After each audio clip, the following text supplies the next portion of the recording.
Hello, students. Let's continue with our fifth chapter, that is Principles of Inheritance and Variations. Dear students, today we will be doing another very important topic, that is sex linked inheritance. बच्चों इस topic से related exams में कई बारी problem sums या फिर numericals जो हैं पूछे जाते हैं. So you all should be very attentive during this lecture. Now, dear students, as you all know that the sex of an individual that is determined by X and Y chromosome. The X chromosome, it has the determiners for femaleness, whereas the Y chromosome that has the determiners for maleness.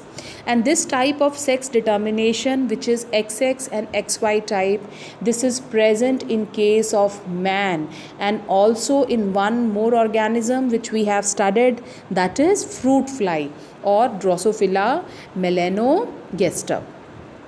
So X and Y chromosome, they determine the sex of an individual. Now what is sex linked inheritance? Sex linked inheritance की definition करने से पहले हम ये करते हैं कि इसको डिस्कवर किसने किया था. This was actually discovered by Morgan in Drosophila melanogaster, that is fruit fly, and this Drosophila melanogaster, it is having total 4 pairs of chromosomes, and out of these 4 pairs, 3 pairs they are autosomes and 1 pair that is allosome. And it is also having the XX and XY type of sex determination. XX they are females and XY these are males. Now, why Morgan selected Drosophila melanogaster for his experiments on sex linkage? Why he selected only this organism? The first reason was that this Drosophila, they can be easily grown on artificial medium in the laboratory, because ultimately जो experiments हैं they are to be performed in the labs. So in Drosophila को या fruit flies को बहुत ही easily artificial medium पे grow किया जा सकता था. सेकेंड रीज़न ये था कि इनकी लाइफ साइकिल जो है that is only of 2 weeks, that is 15 days. It means after 15 days we are getting the next generations. So generation time जो था इनका बहुत छोटा था, and this is very good for the scientist who are doing experiments. Third reason was this that a single mating, it can produce a large number of progeny flies. Large number of progeny flies अगर produce हो रही हैं after reproduction, तो उससे comparisons करना या ratios निकालनी जो बहुत easy होती हैं for the scientist. And this Drosophila or fruit fly, this was also producing large number of progenies after the reproduction. And the fourth reason was that sexual dimorphism was present. Sexual dimorphism का मतलब ये होता है कि जो 2 sexes हैं, mail और female, they can be very easily distinguished externally. इन्हें externally बहुत easily distinguish किया जा सकता है. जैसे तुम डायग्राम में भी देख रहे हो कि मेल जो ड्रोसोफिला है that is small in size, whereas the female Drosophila they are larger in size. So Morgan selected Drosophila melanogaster for his experiments. Now when Morgan was doing experiments on Drosophila, तो उसने ये देखा कि Drosophila के case में जो red eye color है that is dominant over the white eye color. And he noticed that mostly all the females they are red eyed, and he found white eye color in some of the males. And यहीं से उसका experiment जो है वो start हुआ. He actually wanted to study the inheritance of eye colour. वो इस eye colour के इनहेरिटेंस को स्टडी करना चाहता था. अब ये आई कलर कैसे इनहेरिट हो रहा है, कैसे ट्रांसफ़र होता है from one generation to the next generation.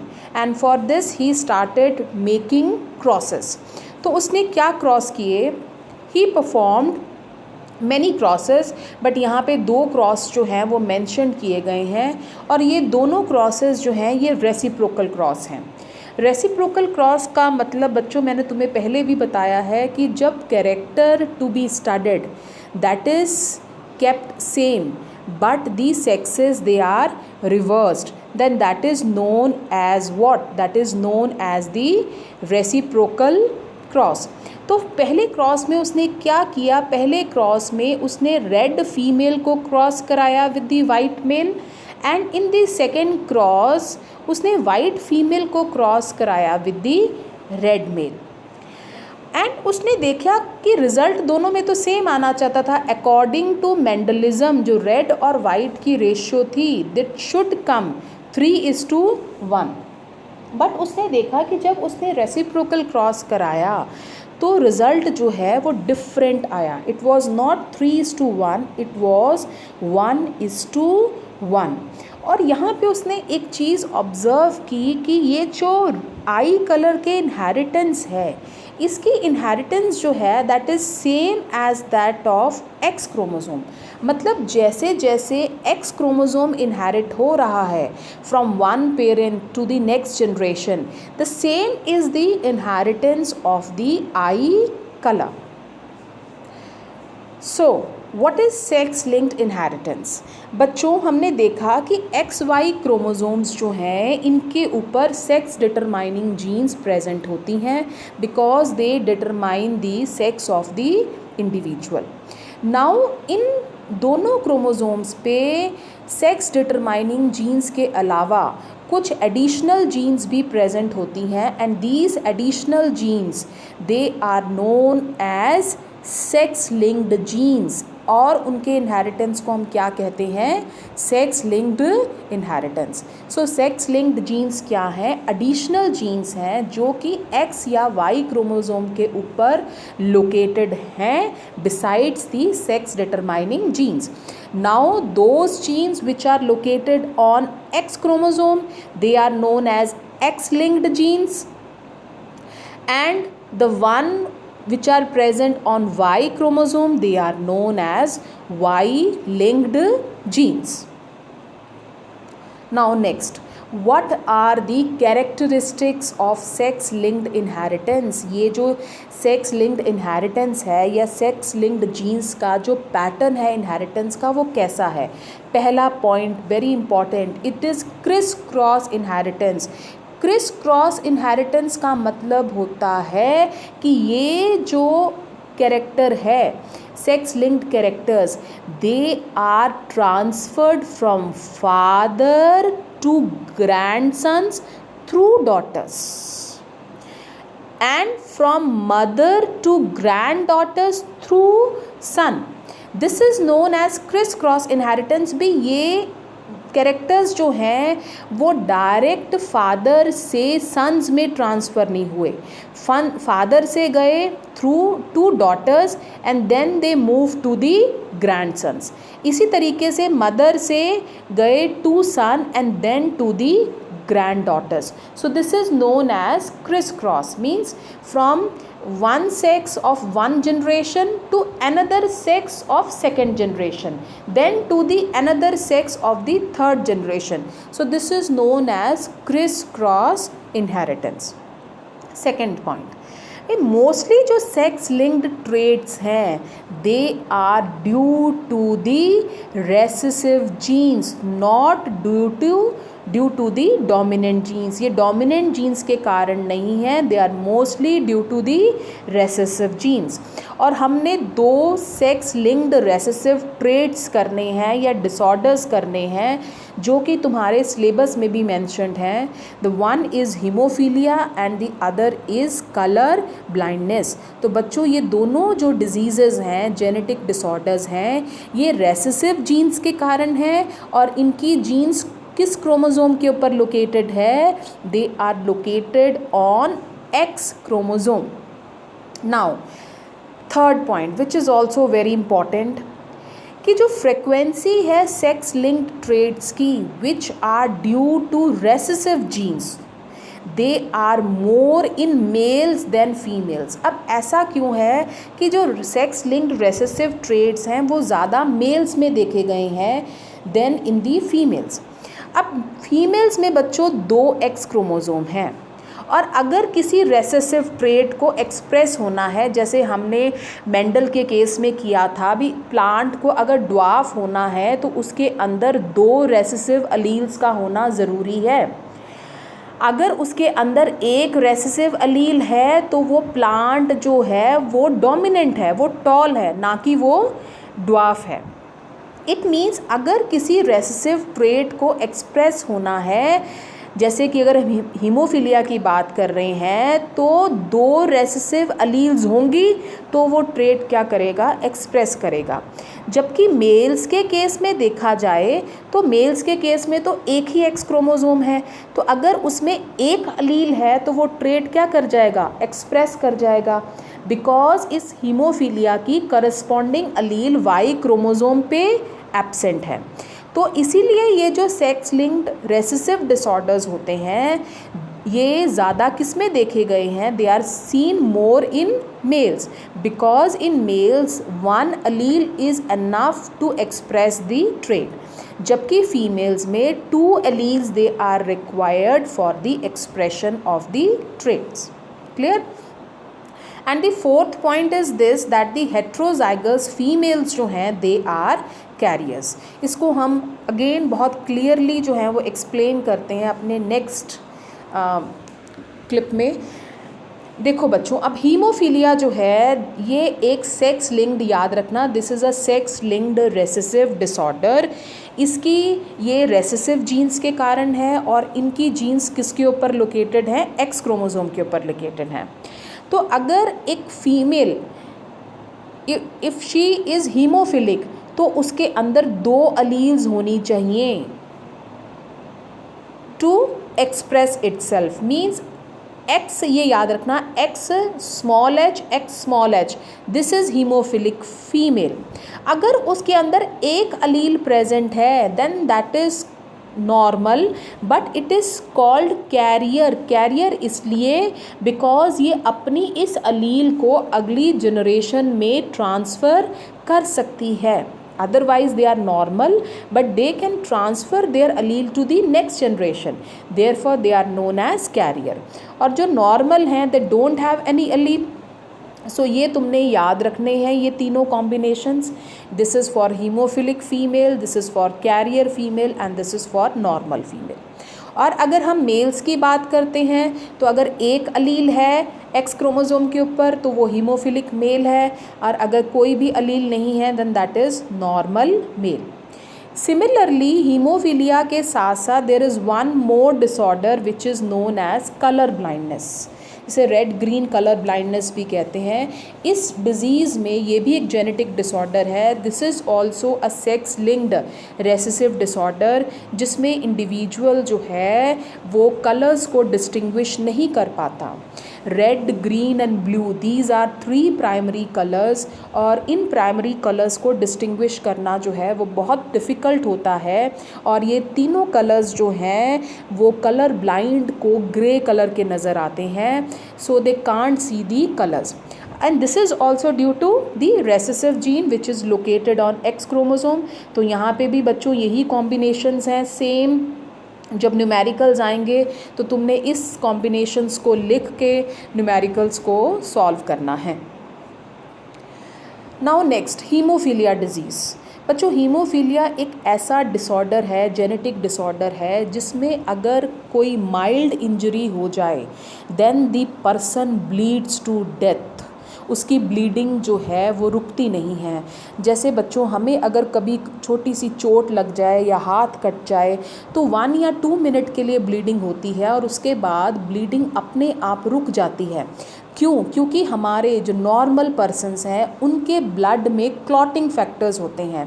हमारे ब्लड के अंदर टोटल 13 क्लॉटिंग फैक्टर्स हैं जो कि ब्लड की क्लॉटिंग में हेल्प करते हैं। जैसे यहाँ पे इस डायग्राम में दिखाया गया है कि अगर माइनर इंजरी हुई है तो देखो ब्लड क्लॉट फॉर्म हो गया और इस ब्लड क्लॉट के कारण ब्लीडिंग जो है वो रुक गई है। But in case of haemophilia ऐसे पेशेंट्स के अंदर बच्चों जीन्स ही नहीं है जो कि क्लॉटिंग फैक्टर्स को फॉर्म करती हैं। तो ऐसे इंडिविजुअल्स के अंदर clotting factors they are absent which are necessary for the clotting of blood. तो ऐसे पर्सन्स को अगर छोटी सी भी इंजरी हो जाए तो उनकी ब्लीडिंग जो है it never stops. So this is what hemophilia. अब now this hemophilia this is actually of two types depending upon कि इनमें कौन सा clotting factor absent है। Hemophilia A and the other is hemophilia B. Hemophilia A जो है बच्चों that is very common than the hemophilia B. 85% जो haemophilics हैं they are suffering from haemophilia A and only 15% haemophilics they are suffering from haemophilia B.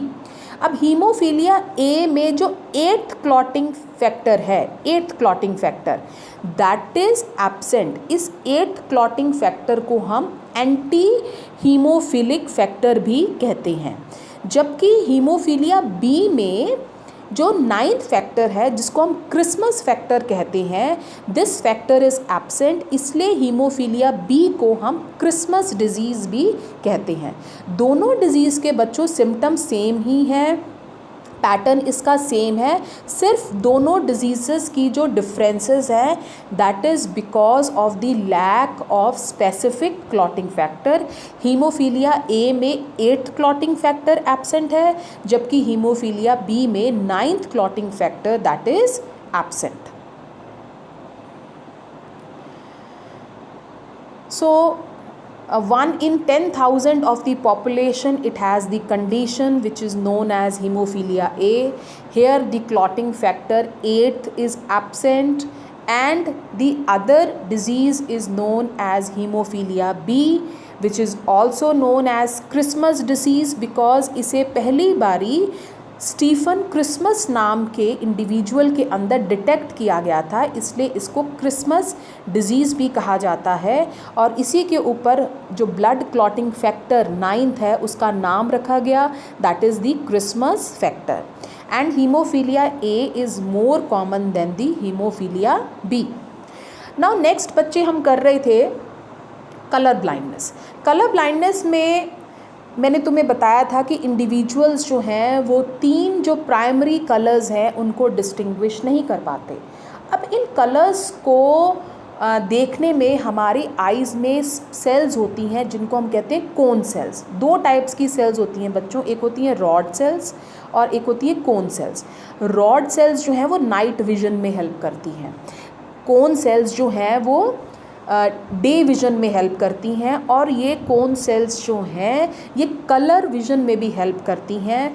बच्चों 3 primary colours होते हैं red, green और blue और एक्चुअली इन 3 प्राइमरी कलर्स से ही rest of the colours they are formed. तो जो colour blind individual होते हैं वो इन कलर्स को आपस में डिस्टिंग्विश नहीं कर पाते और ये तीनों कलर्स जो हैं they appear grey to them, so they are colour blind. अब कलर ब्लाइंड को डिटेक्ट करने के लिए बच्चों स्पेशल चार्ट्स जो हैं वो यूज़ किए जाते हैं which are known as Ishihara charts.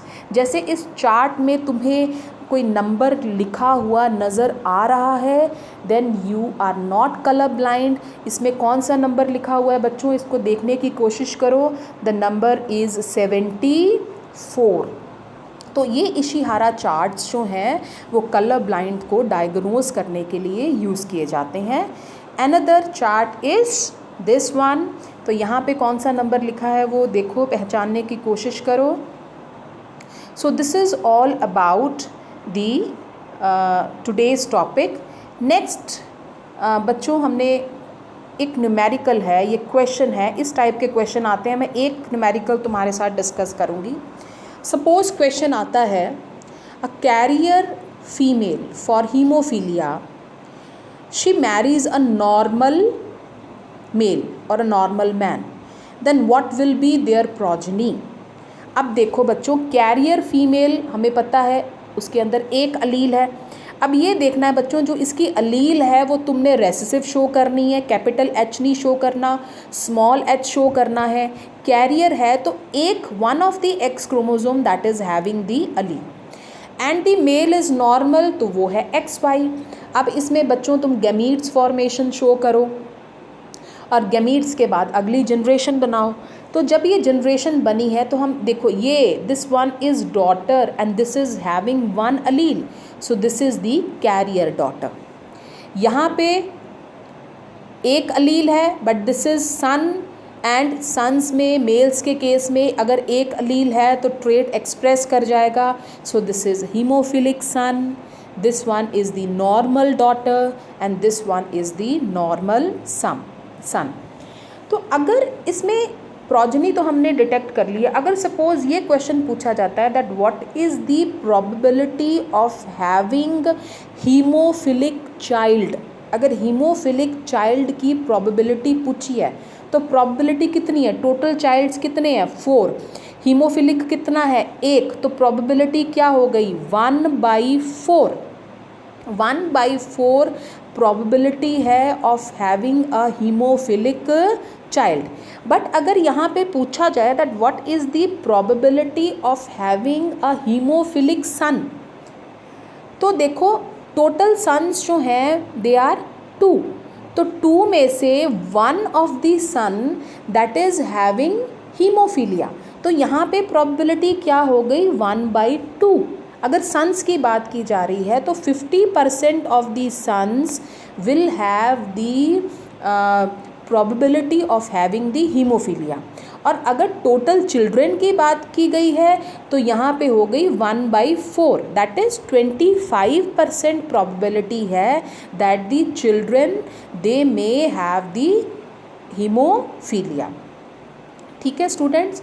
Now next ये 2 न्यूमेरिकल्स हैं, इसका स्क्रीनशॉट बच्चों तुम ले लो और ये 2 न्यूमेरिकल्स जो हैं इनको सॉल्व करने की कोशिश करो और इनके आंसर्स जो हैं वो हमारे व्हाट्सएप ग्रुप में सेंड करो। Till then goodbye. Next we will discuss the last topic of this chapter, which is Mendelian disorders and chromosomal disorders. Till then बच्चों, thank you.